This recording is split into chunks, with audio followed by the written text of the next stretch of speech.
Manchester United are a mess. These guys get one positive result, and while the fans are still reveling in the victory, they quickly follow it with an embarrassing one. 10 games into the league season and only 5 teams have lost more games than Man United, and of course all of them are in the relegation zone. As it stands, Erling Haaland has scored as many goals as Manchester United in the Premier League this season, and guess what? All Man United attackers put together have all scored less Premier League goals this season than Mudryk, who is supposedly a massive flop. That's how bad things currently are.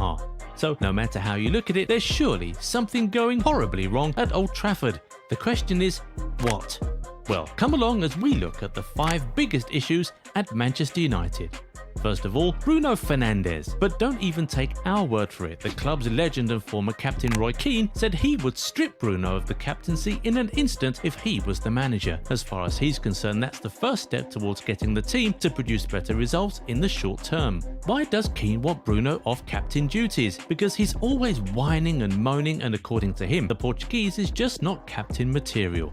And Roy Keane is not even the first United legend and former captain to make this assertion. Gary Neville said the same thing after United suffered an embarrassing 7-0 loss to Liverpool last season. He said Bruno Fernandes was embarrassing, a shambles, and a disgrace. If legends and former captains of the club think Captain Bruno is the problem, then maybe he actually is. Another big issue at Man United is the pressure from the fans and the media. Have you ever wondered why the likes of Ange Postecoglou, Roberto De Zerbi, Unai Emery and Eddie Howe have managed to make huge leaps with their respective Premier League clubs in a relatively short period of time? It's because there's a lot less pressure at those clubs than there is at United. As Gary Neville put it, these coaches stepped into stable environments, which is the one thing that Manchester United isn't. Whether it's coming from fans or the media, there's always a lot of pressure on the coach and players, and all the extra stuff like what happened with Greenwood, Anthony and Sancho surely don't help at all. The pressure at United is so bad that even top coaching legends like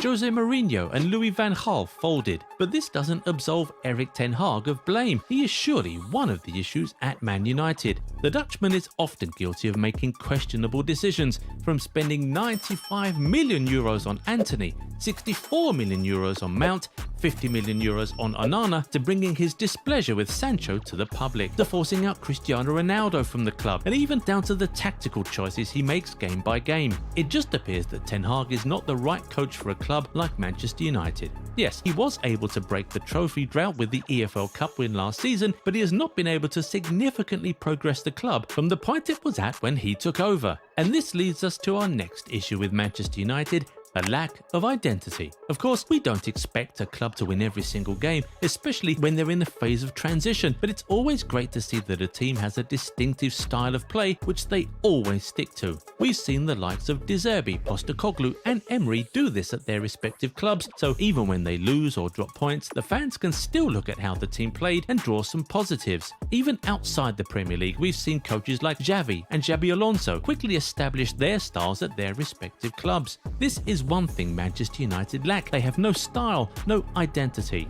Finally, some blame always has to be apportioned to the owners of the club. There's a reason the fans have wanted the Glazers out for years now. Those guys are really doing a lot of harm to the club. They said they were going to sell last year, and that caused a spike in the club's market valuation. But after receiving bids and listening to offers for almost a whole year, they announced that they were no longer selling. That decision alone caused the club's valuation to sink by a whopping 18% in just 24 hours, the biggest ever drop in the club's history. Yes, Jim Ratcliffe looks like he'll soon be acquiring 25% of the club, but the Glazers have already done enough damage to United. We all saw the Ronaldo interview, didn't we? We heard what he said about the state of the club. No changes in 10 years. The training facilities are dilapidated and outdated. The roofs at Old Trafford are leaking, and the stadium is just generally in horrible shape.